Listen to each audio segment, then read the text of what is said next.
Chapter 7 coordinate geometry exercise 7.2 question number 6। If 1 2 इस point का नाम ए रख लो, इफ ए, इसका बी, इसका सी और इसका D, if A B C and D are the vertices of a parallelogram taken in order, find X and Y. देखो क्या कहता है, हमारे पास एक पैरेललोग्राम दी हुई है, ये मान लो एक पैरेललोग्राम है जिसके कोऑर्डिनेट्स हैं ए बी सी डी। ए देखो क्या दिया हुआ है 1 2, बी है 4 वाई, इसी तरह सी है x6 और डी है 3 5।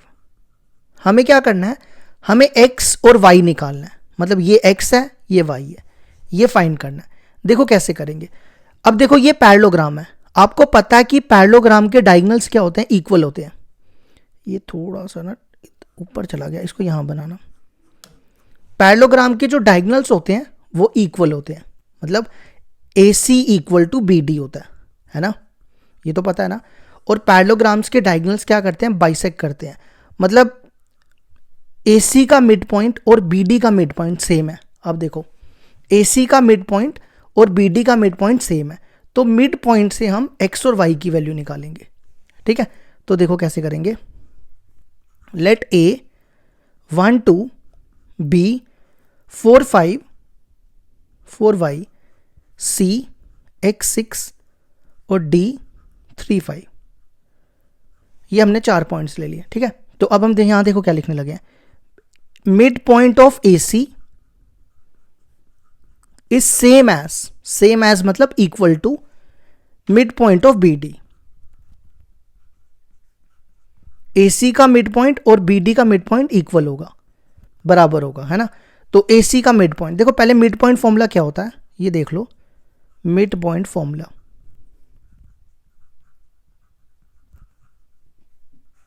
ये होता है x1 plus x2 upon 2 equal, और ये y1 प्लस y2 अपॉन 2, है ना, ये कल पढ़ा था ना हमने।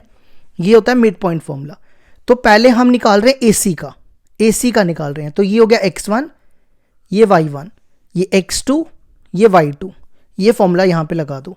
क्या फॉर्मूला है, x1 प्लस x2, x1 है 1 और x2 है x, 1 प्लस x अपॉन 2, फिर y1 plus y2 upon 2, 2 plus 6 upon 2।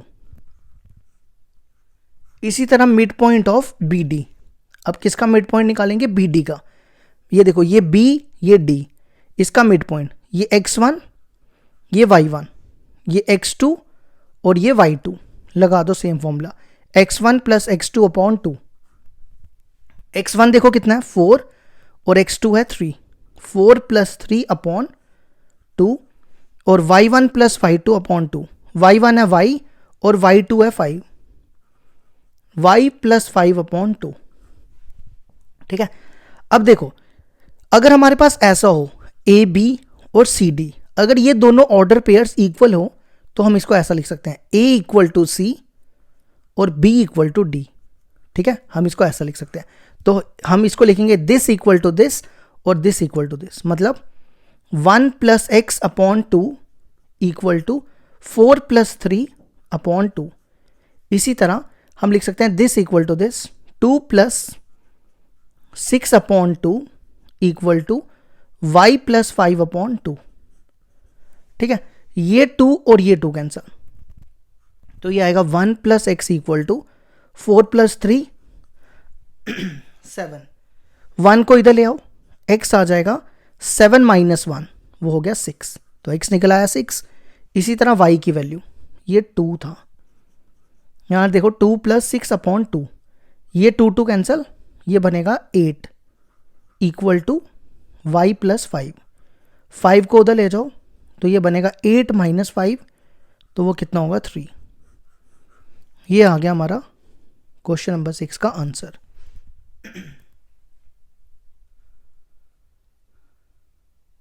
अब इसी तरह क्वेश्चन नंबर 7 देखो। क्वेश्चन नंबर 7 देखो क्या दिया, find the coordinates of a point A where AB is the diameter of a circle whose centre is 2 3 and B is 1 4। देखो कहता है एक हमारे पास सर्कल है, ये आ गया हमारा सर्कल, इसमें ए बी डायमीटर है, ए बी आ गया diameter, A B is the diameter, ठीक है। और आप देखो हमें ए के कोऑर्डिनेट्स निकालने हैं, किसके कोऑर्डिनेट्स निकालने हैं, ए के, तो इसके कोऑर्डिनेट्स को x1 y1 मान लो, लेट कर सकते हैं ना ऐसा, ठीक है।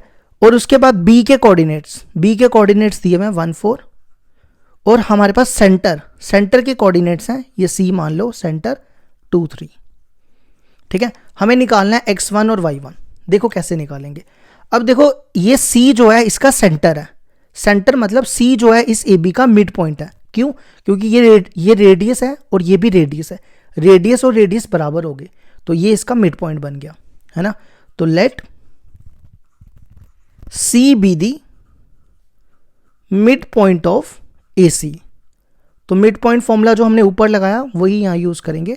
देखो मैं दोबारा लिख देता हूँ, मिड पॉइंट फॉर्मूला था x1, यहाँ लिखते हैं x1 plus x2 upon 2, y1 plus y2 upon 2, इसको ना हम x बोलते हैं और इसको y बोलते हैं, ठीक है। तो हम यहाँ लिख सकते हैं यूजिंग मिड पॉइंट फॉर्मूला,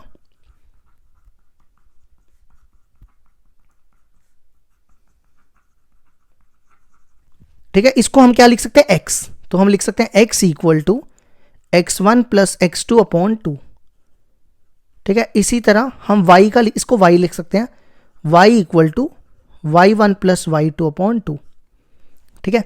अब देखो ये x1 y1, ये x, ये y, ये x2 और ये y2, आप यहां पे वैल्यूज डालना शुरू करो। x देखो कितना है 2, फिर x1 plus x2, x1 x है और x2 है 1 अपॉन 2, इसी तरह y देखो कितना है 3, y1 है और y2 है 4 अपॉन 2, इस 2 को इधर ले जाओ, 2 2 ज़ा 4 इक्वल टू x1 प्लस 1, 1 को उधर ले जाओ, x1 आ जाएगा 4 माइनस 1, तो x1 हो गया 3। इसी तरह इसको इधर ले आओ, 3 2 ज़ा 6, y1 प्लस 4, 4 को उधर ले जाओ, y1 आ जाएगा 6 माइनस 4, तो y1 आ गया 2। तो हमने कोऑर्डिनेट्स निकालने थे a के, वो निकाल दिए x1 और y1, तो कोऑर्डिनेट्स ऑफ a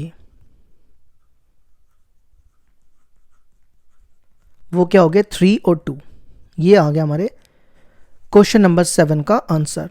3 और, एक सेकेंड रुकना, हमने गलत तो नहीं किया कुछ, 3 और -10 है आंसर में,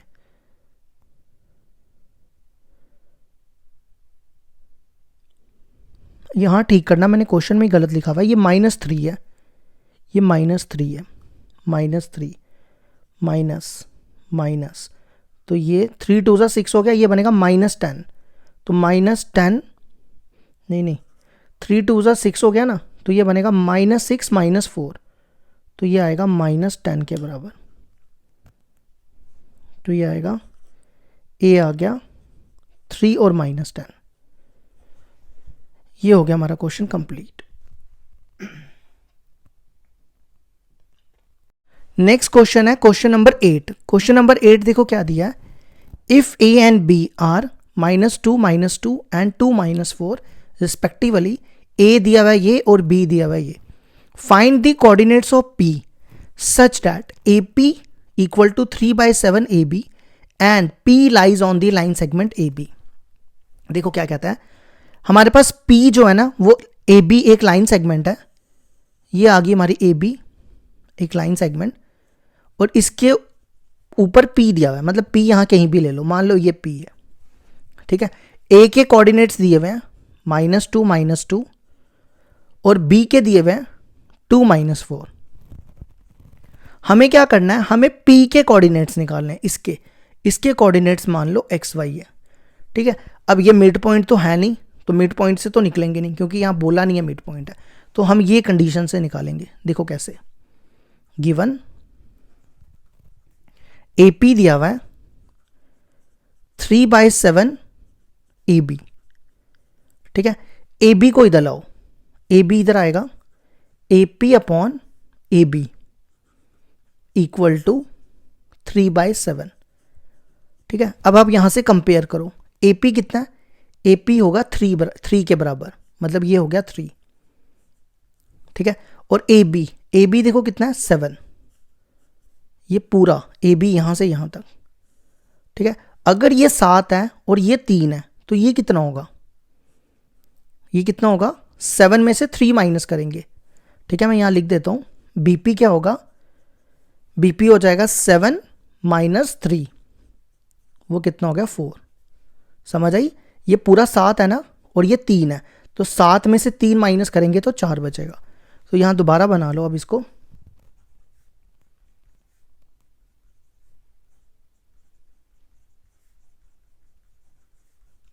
अब देखो ये कितना आया 3, ये 3 है और ये 4 है, तो हम इसको कह सकते हैं ये 3:4 में डिवाइड हो रहा है। तो यहाँ पे कौन सा फॉर्मूला यूज करेंगे, रेशो आ गई ना, जब रेशो हो जाए तो कौन सा फॉर्मूला यूज करते हैं, सेक्शन फॉर्मूला, ठीक है। तो लेट P डिवाइड्स AB इन दी रेशो 3:4, तो हम यहाँ पे सेक्शन फॉर्मूला यूज करेंगे, ठीक है। तो देखो using section formula,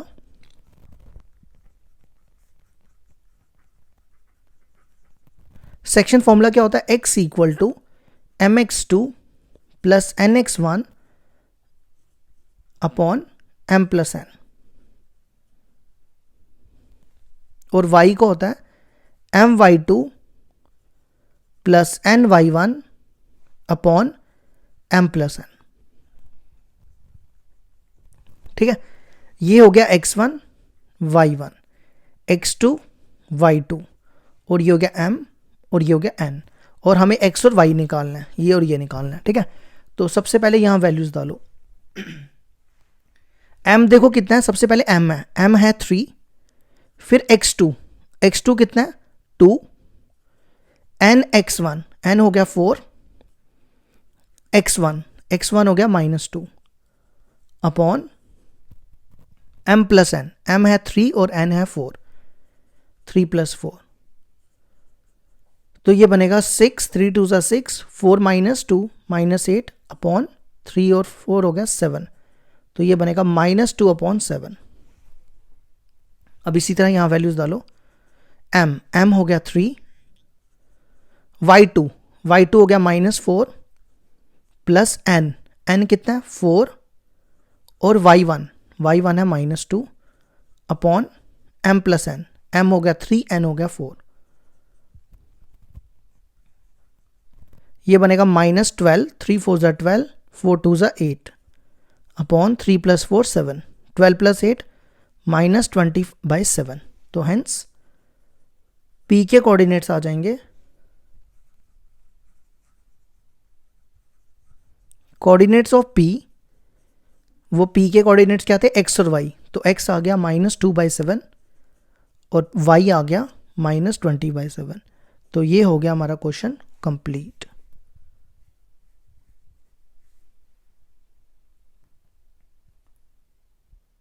question number 9 देखो क्या दिया है, find the coordinates of the point which divides the line segment A and B into 4 equal parts. ये देखो क्या कहता है, ये हमारे पास एक लाइन सेगमेंट है AB, हमें क्या करना है, इसको 4 इक्वल पार्ट्स में डिवाइड करना है। पहले यहां पे A और B के पॉइंट्स लिख लो, तो 4 इक्वल पार्ट्स, देखो जैसे मैंने इसको बीच में से डिवाइड किया, तो ये कितने पार्ट्स में डिवाइड हुई है, अभी 1 2, हमें 4 पार्ट्स में डिवाइड करना है, अभी 2 पार्ट्स में डिवाइड हुई है, ठीक है। और ये भी ध्यान रखना, ये जो P है ना, ये इसका मिड पॉइंट है, मैं यहां पे लिख देता हूं, पहले आपको याद रहेगा, P जो है वो मिड पॉइंट है AB का, ठीक है। इसी तरह अब मैं इनके बीच में एक पॉइंट ले रहा हूं, ठीक है। मान लो मैंने इसको Q ले लिया, तो ये Q जो है इसका मिड पॉइंट है। अभी देखो ये कितने पार्ट्स में डिवाइड हुई है, 1 2 3, लेकिन हमें कितने पार्ट्स में डिवाइड करना है, 4 पार्ट्स में, अभी 3 पार्ट्स में हुई है। तो ये लिख लो Q जो है वो मिड पॉइंट है किसका, AP का, ठीक है। अब इनके बीच में एक इसको डिवाइड कर लेते हैं, ये R मान लो।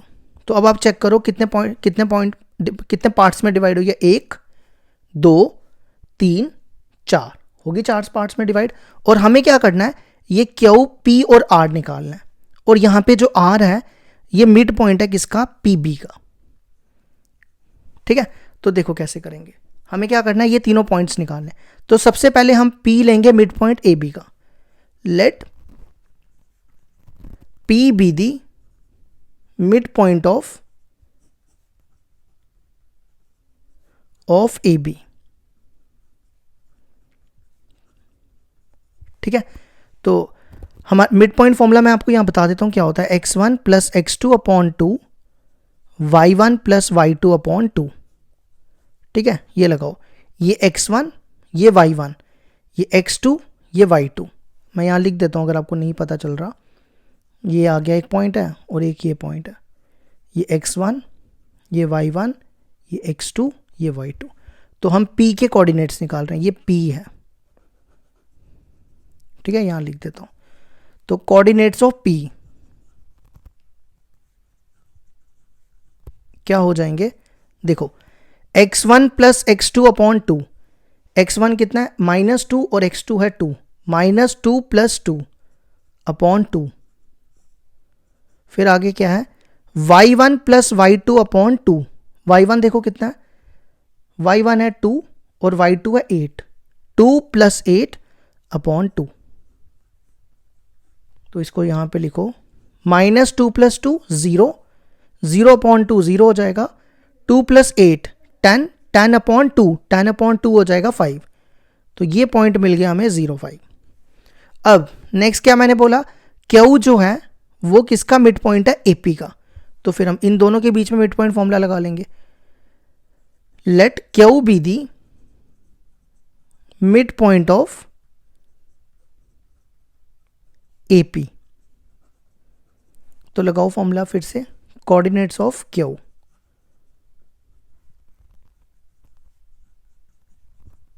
यही सेम फॉर्मूला लगाना है। ठीक है, अब देखो ये x1 ये y1 ये x2 ये y2, तो x1 plus x2 upon 2, x1 कितना -2 और x2 है 0, -2 प्लस 0 अपॉन 2।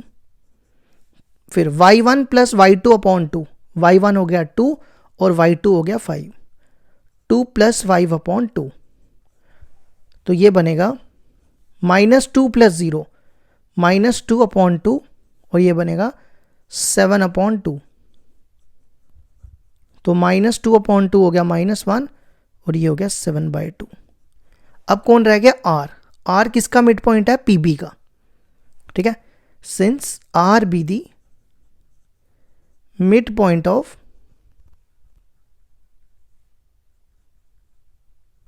pb, तो कोऑर्डिनेट्स ऑफ r, ये x1 ये y1 ये x2 ये y2, coordinates of r।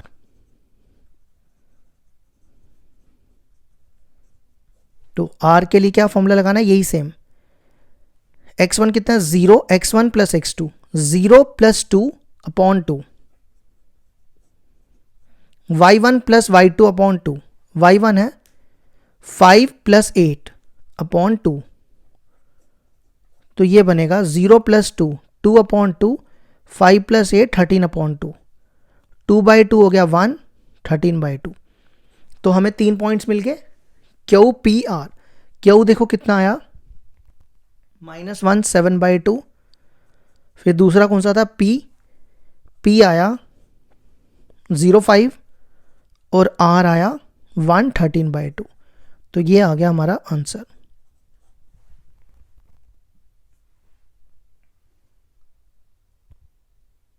Next question है question number 10, find the area of a rhombus if its vertices are. इसको ए रखो, बी सी और डी। हमारे पास 4 वर्टिसेस दिए हुए हैं रोम्बस के, हमें क्या निकालना है, उसका एरिया निकालना है। तो रोम्बस बना लो, ये मान लो रोम्बस है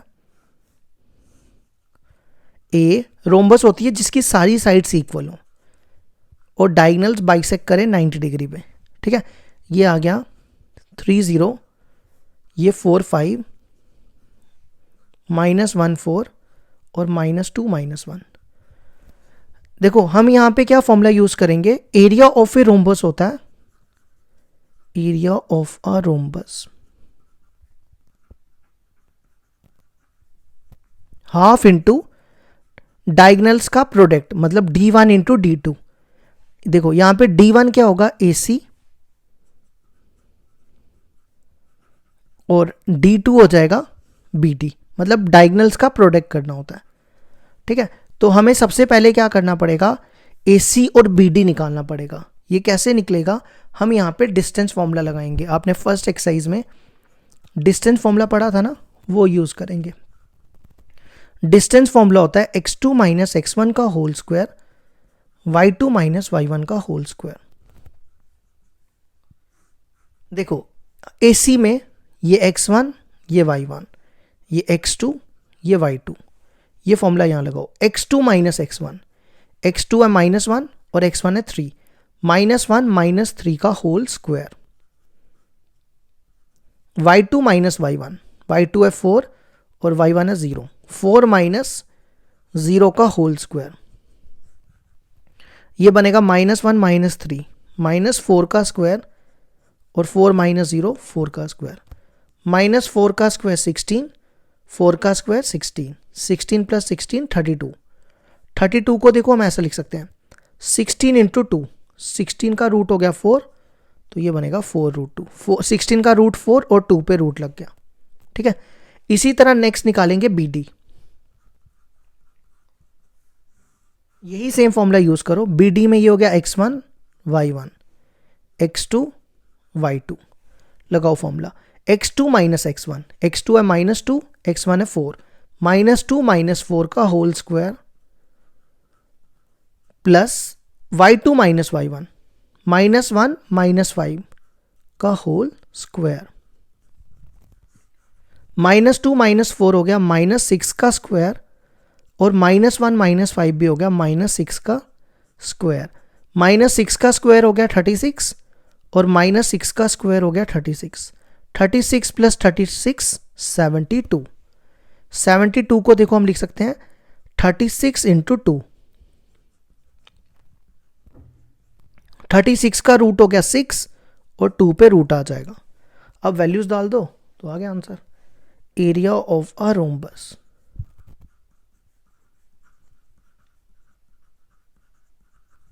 क्या होता है, 1/2 AC इंटू BD।